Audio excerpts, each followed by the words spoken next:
La comunicación es crucial en los tiempos que corren.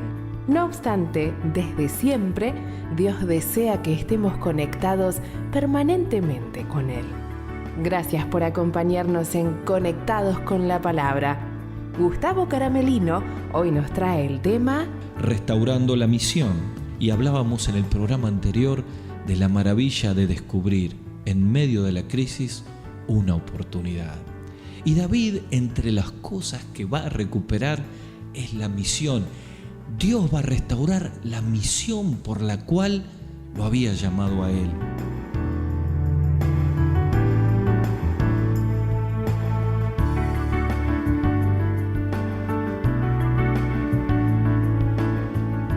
Bienvenidos a Conectados con la Palabra, este programa con enfoque juvenil, pero para toda la familia, en el cual extraemos en un estudio textual verdades de la palabra de Dios del libro de 1 Samuel con un tema práctico para la vida del joven.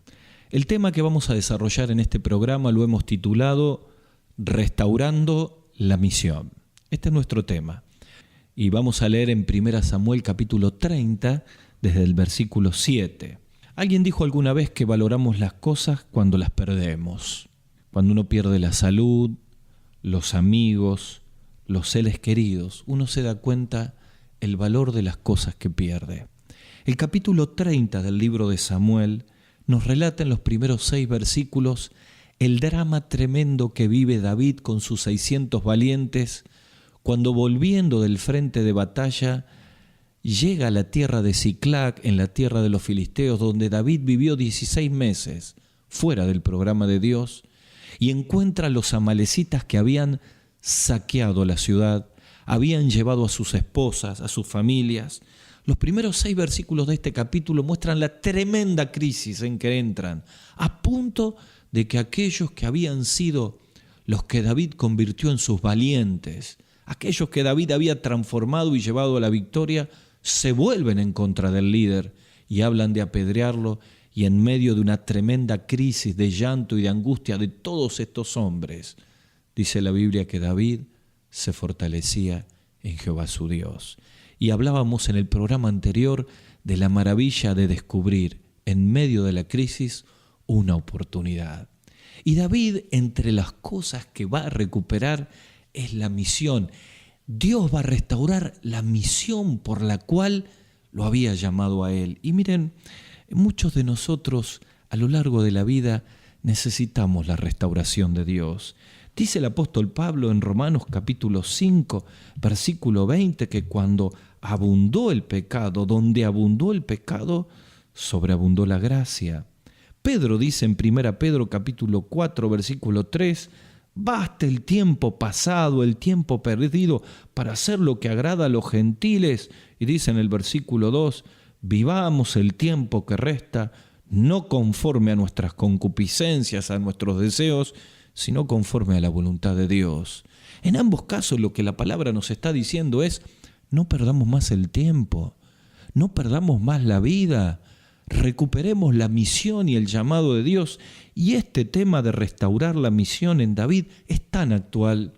En el ministerio, viajando por un lado y por el otro, continuamente encuentro siervos de Dios que necesitan ser restaurados. Quizá me estás escuchando y tú has sido alguien que ha servido al Señor, que ha estado involucrado en la iglesia, que ha dedicado su vida, su tiempo y sus dones para servir al Señor, pero por un problema interpersonal, por un error de la vida, por un pecado oculto, has quedado al costado del camino. Te has ido a la tierra de Siclac, la tierra de la pérdida, como David, figurativamente hablando, y has pasado meses, años, viviendo lejos de Dios para tus propios intereses.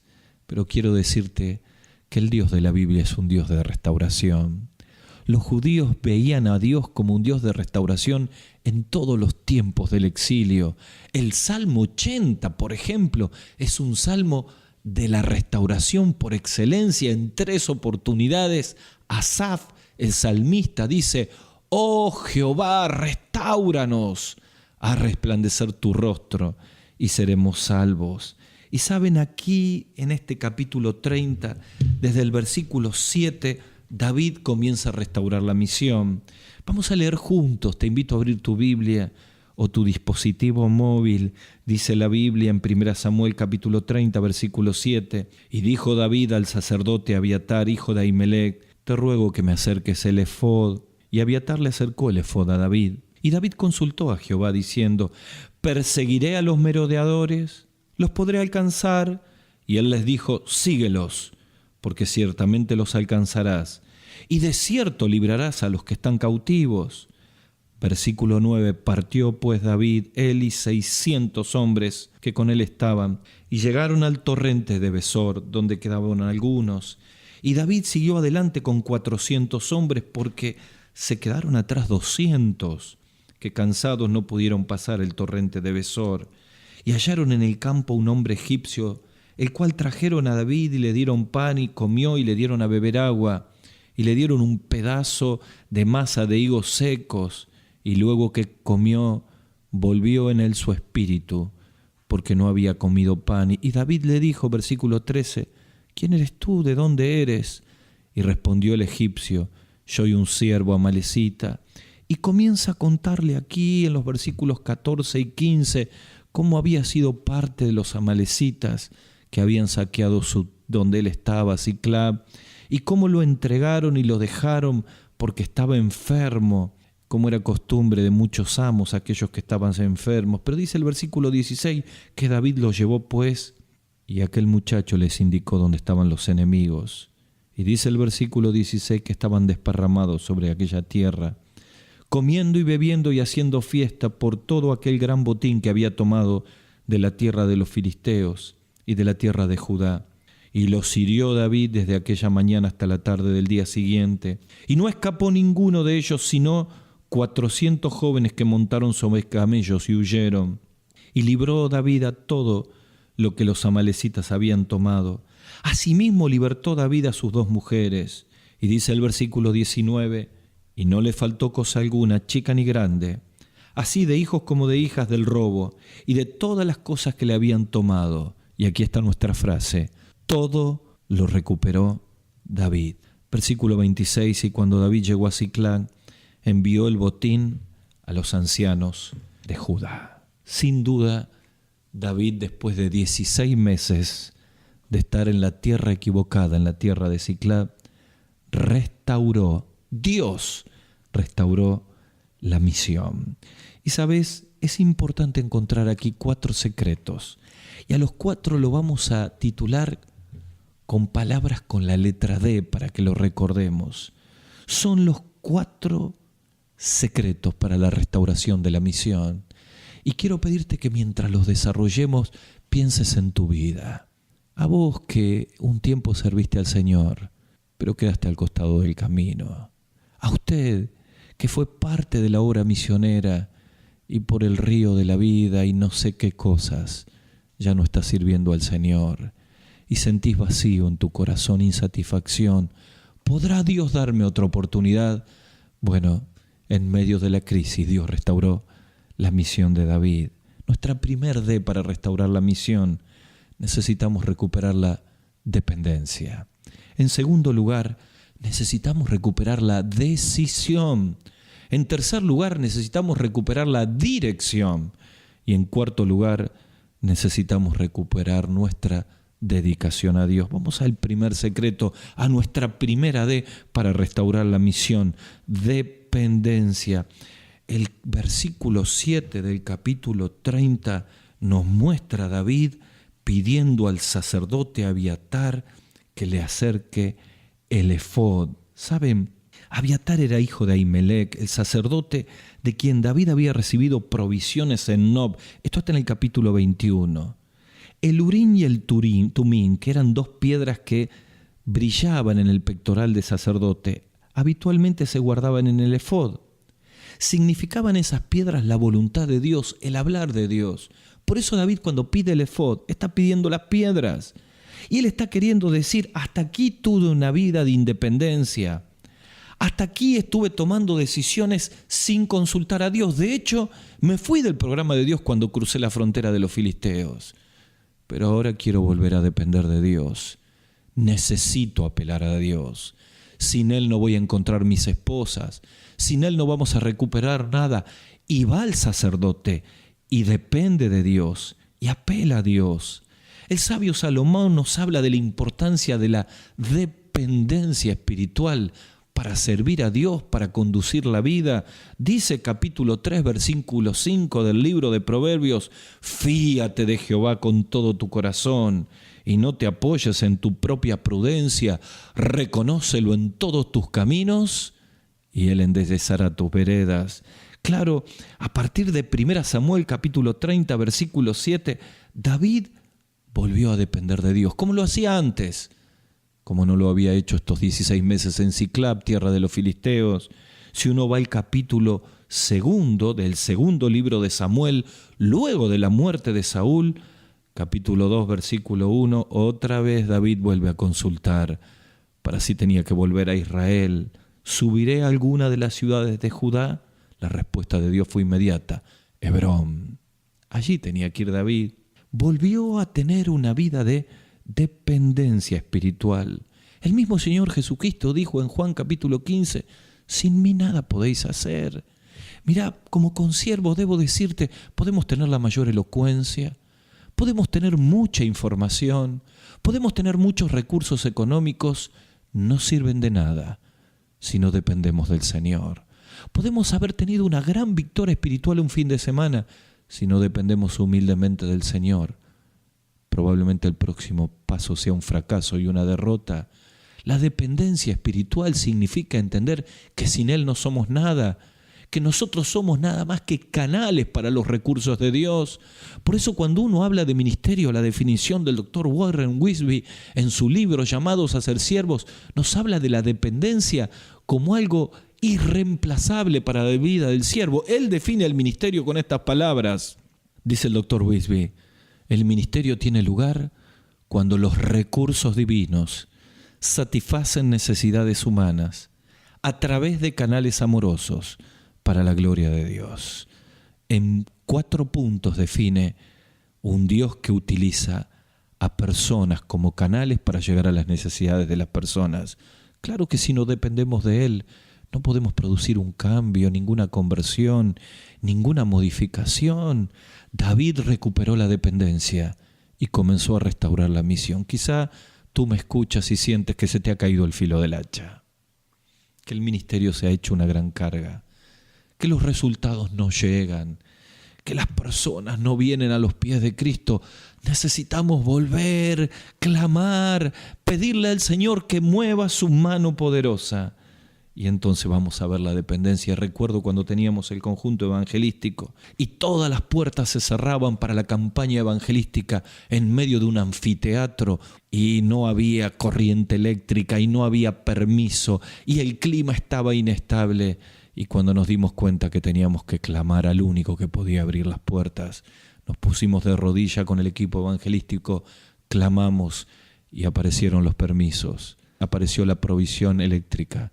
Y a la tarde una multitud de niños y de personas vinieron a escuchar el Evangelio de Jesucristo y muchos vinieron a los pies de Cristo. Sin Él no somos nada. Primer secreto, dependencia. Segundo secreto, decisión. Dice el versículo que hemos leído que consultó David y partió y llegó al torrente de Besor. El torrente de Besor vertía aguas en el mar Mediterráneo, justo al sur de la ciudad filistea de Gaza. ¿Cuál fue la clave aquí? Dios le dijo: síguelos, porque ciertamente librarás a los cautivos. Miren, los cansados hombres de David habían viajado 128 kilómetros desde Afec hasta Siclag, aproximadamente 80 millas. Solo 400 estuvieron dispuestos a seguir a David. Y David, con el 60% del ejército, no titubeó. No importaba cuántos eran los enemigos. Él tenía la decisión porque tenía la palabra. Dios le había dicho: síguelos, y él siguió. Su decisión no se afirmaba en los recursos que tenía, sino en la promesa de Dios. Es que era nuevamente la voz que lo había llamado en la casa de Isaí en Belén.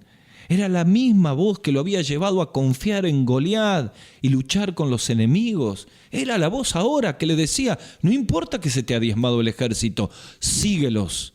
Y la voz y el llamado del Señor lo llevó a ser decidido y movilizarse. ¿Saben? El llamado de Dios es lo único que moviliza a los siervos y restaura la misión.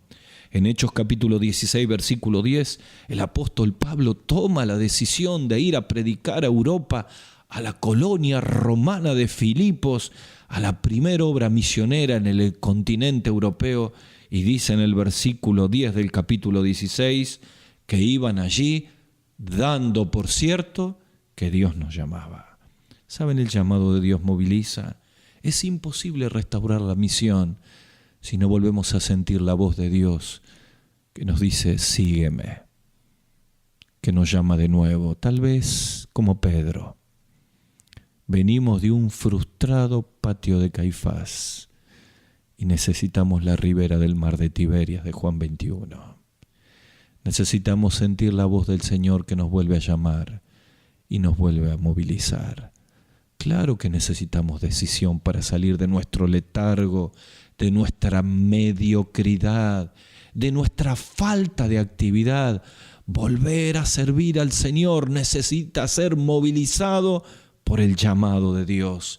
Y Dios te está llamando en este tiempo. Como en Betania, el Maestro está aquí y te llama y necesita la segunda verdad para restaurar la misión. Decisión de tu parte, una decisión que se confirma en la presencia del Señor con oración, que te involucre nuevamente en la iglesia local, que vuelvas a congregarte, que vuelvas a predicar el Evangelio. Además de dependencia, la restauración de la misión requiere decisión. Pero en tercer lugar, dirección, la guía del Espíritu Santo. David sale con 400 hombres, con la palabra de Dios, restaurando la misión. ¿Cómo encontraría una puerta? ¿Cómo le guiaría a Dios con una señal para saber dónde estaban los amalecitas para recuperar su familia? Y Dios provee una puerta. Dice, y hallaron en el campo a un egipcio. Claro, David sale confiando en la guía y Dios le abre una puerta. Y el egipcio lo lleva a donde estaban festejando la victoria aquellos ladrones y saqueadores amalecitas. Y David recupera con la guía divina todo lo que había perdido. El egipcio para David fue una puerta. ¿Saben? Muchas personas dicen, yo quiero volver al Señor, servir al Señor. No sé dónde hacerlo. Algunos que han caído y pasan un tiempo de restauración, quieren volver al Señor y dicen, no sé dónde. Hay que orar para que Dios abra puertas. El apóstol Pablo en 1 Corintios capítulo 16, versículo 8 dice, pero estaré en Éfeso hasta Pentecostés, porque se me ha abierto una puerta grande y eficaz, y muchos son los adversarios.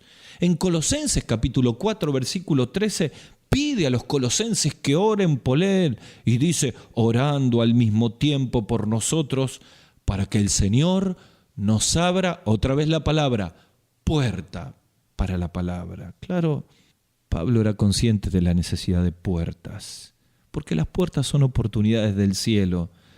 Cada siervo de Dios tiene que clamar por puertas. Puertas para testificar a Cristo. Puertas para predicarle a las personas que tenemos contacto. Puertas para poder llevar el Evangelio a nuestros seres queridos que están sin Cristo. Puertas para desarrollar los dones en la iglesia local. Los pastores tenemos que clamar para puertas para que tengamos nuevas obras misioneras, para que podamos plantar nuevas iglesias. Saben, ya llevamos más de 30 años con nuestra iglesia aquí en el norte de la ciudad de Santa Fe, la que hemos denominado una iglesia de puertas abiertas para la comunidad. Y estamos tan abiertos a las puertas que Dios nos va abriendo. Y hace un buen tiempo Dios ha ido enviando jóvenes con problemas de adicciones a las drogas. Y cada vez más, y cada vez más. Y Dios levantó un matrimonio que ha luchado con un hijo que tuvo que pasar el flagelo del consumo de cocaína, y Dios los restauró, y Dios levantó un matrimonio para trabajar entre ellos. Y todas las semanas hay un grupo pequeño de jóvenes con un trabajo ambulatorio donde se les enseña la palabra, se les ayuda a confiar en Dios y salir de las drogas, pero Dios sigue abriendo puertas. Y en este tiempo Dios nos ha concedido tener un lugar maravilloso que estamos preparando para abrir el centro de rehabilitación al cual han titulado el Taller del Maestro. Y sentimos que Dios va abriendo puertas para llegar a la otra multitud, a la que vive marginada en las sociedades, a la que está en las esquinas consumiendo droga y se van al infierno sin Cristo y sin ninguna esperanza. Puertas. Dios abre puertas. Hay que clamar para que la dirección de Dios nos ponga el egipcio, la puerta que nos va a conducir donde está la necesidad. Necesitamos como pastores orar para puertas. Necesitamos en los grupos de trabajo de la iglesia, en los grupos juveniles, no programar tanto, que es muy bueno, sino doblar las rodillas y clamar para que Dios abra puertas para la palabra. Y vamos a descubrir cómo Dios pone un egipcio, cómo Dios pone un varón macedonio, cómo Dios manda un ángel, cómo Dios abre puertas. Y aunque un niño tenga 5 panes y 2 peces, para Dios es suficiente para hacer un milagro. Hablamos de restauración con la dependencia. Hablamos de restauración con la decisión. Hablamos de restauración con dirección. Y finalmente, el cuarto secreto para restaurar el servicio y la misión es la dedicación. El versículo 26 que hemos leído, cuando David vuelve con el botín, ocurren 2 eventos en los cuales David vuelve a mostrar su generosidad, su desprendimiento, su dedicación para las cosas del Señor. Miren, aquí David vuelve a ser lo que siempre fue, un administrador de la gracia de Dios. El apóstol Pablo escribe diciendo que somos administradores de la multiforme gracia de Dios y que ¿qué tenemos que no hayamos recibido? Bueno, aquí David muestra con 2 hechos que la dedicación y la entrega eran parte de su corazón y de su restauración en la misión. Dice el versículo 26 que cuando llegó a Siclac envió el botín a los ancianos de Judá. Y dice el versículo 23 que allí hay un incidente con los malos hombres que al volver al torrente de Besor se dan cuenta que los 200 que no habían ido con ellos aparentemente no merecían recibir el botín. Y David fue claro, se reparte el botín para todos, porque dice, era un regalo de Dios. Santiago capítulo 1, versículo 17 dice, toda buena dádiva y todo don perfecto desciende de lo alto del Padre de las luces. David estaba entendiendo lo que decía Santiago, era un regalo de Dios. Toda buena dádiva desciende de Dios. En los versículos 26 al 31, además, David comparte el botín tomado de los amalecitas con los líderes de Judá. Y esto ayuda a restablecer sus relaciones entre los líderes de Judá. El mismo Señor Jesucristo nos habla de la importancia de la dedicación.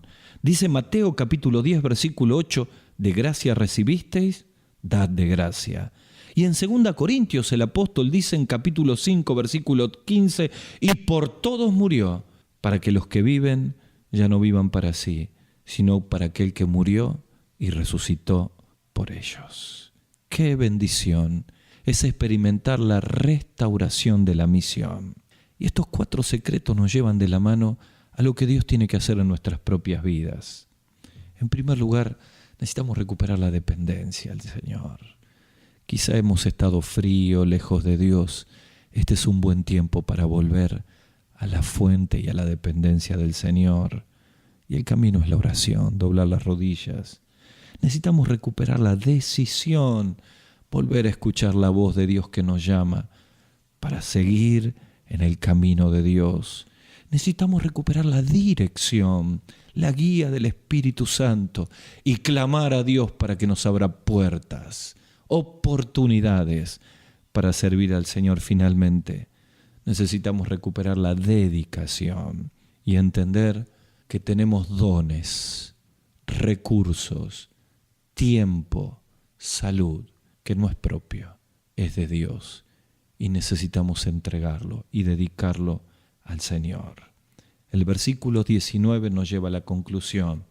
Dice, y no le faltó cosa alguna, todo lo recuperó David. Qué frase maravillosa. El Dios que restaura nos lleva a recuperar todo lo que hemos perdido. El sabio Salomón dice en Eclesiastés capítulo 3, versículo 14, he entendido que todo lo que Dios hace será perpetuo. Aquello que fue, ya es. Y Dios restaura lo que pasó. Claro, ese es el Dios de la Biblia. El Dios que te está llamando y quiere restaurar tu vida. Quiere restaurar tu vida de intimidad, tu vida de oración, tu vida de servicio. La pregunta es, ¿qué tiene que restaurar Dios en este tiempo en tu vida? ¿Sabes? En el último campamento que estuve, se acercó una pareja de novios y viajaron muchos kilómetros para hablar conmigo. Y cuando me puse a hablar con ellos, me hablaban de su proyecto de casamiento. Pero al mostrarme cómo era su vida, yo tuve que hacer la pregunta, ¿ustedes viven solos los dos en una ciudad? ¿Vos las visitás en su departamento? Y les pregunté, ¿ustedes tienen relaciones prematrimoniales? Agacharon la cabeza y me dijeron, sí. ¿Y lo hacen con frecuencia? Sí. Yo le dije, miren jóvenes, si ustedes quieren un hogar cristiano, así no lo van a tener. Lo primero que Dios tiene que restaurar en ustedes es la pureza. Ustedes han abierto las puertas al enemigo en su vida y lo que están sembrando va a dar una cosecha de desconfianza, de infidelidad en el matrimonio. Necesitan volver sobre sus pasos, necesitan restaurar su vida antes de pensar en el matrimonio. Y aquellos jóvenes se quebrantaron en oración. Pude ver sus rostros en el fogón quebrado frente al llamado de Dios, a la necesidad de cambiar la vida, de volver a la pureza, de pensar en un hogar cristiano. Mire, dice el sabio Salomón que Dios restaura lo que pasó. No sé qué ha pasado en tu vida, pero el Dios de restauración de la Biblia te está llamando en este tiempo a restaurar tu vida y restaurar su misión. ¡Qué maravilla! El versículo 7 del capítulo 30 nos muestra un David en crisis, a punto de ser apedreado, con un pueblo llorando amargamente hasta que no tenían fuerzas. Pero el versículo que hemos leído dice que David recuperó todo lo recuperó David. Y eso nos muestra cómo Dios es un Dios que trae de vuelta todas las cosas. El versículo 19 es glorioso. No le faltó cosa alguna. ¿Por qué no nos encontramos con Dios en oración? Los que somos de Cristo y necesitamos restauración, digamos las palabras del Salmo 80. Oh Señor, restáuranos. Pero si me estás escuchando, un joven, una señorita que mientras escucha siente que su vida está perdida, cargada de pecado, lejos de Dios, y nunca ha experimentado el perdón de los pecados de Jesús, quiero invitarte que allí donde estés, ores conmigo y le pidas al Señor que sea tu Salvador. Él murió en la cruz por tus pecados, resucitó al tercer día y tiene poder para restaurar tu vida. Ora conmigo, decile al Señor así: Señor Jesús, perdona mis pecados. Reconozco que he vivido lejos de ti. Quiero aceptarte como mi Salvador personal. Dile así: Señor, sálvame. Señor, restaura mi vida. En el nombre del Señor Jesús. Amén. Hasta el próximo programa. Hasta aquí, Conectados con la Palabra, con Gustavo Caramelino. Para contactarse con nosotros, dirija su mail a conectadosconlapalabra@gmail.com. En Facebook, búsquenos como Conectados con la Palabra.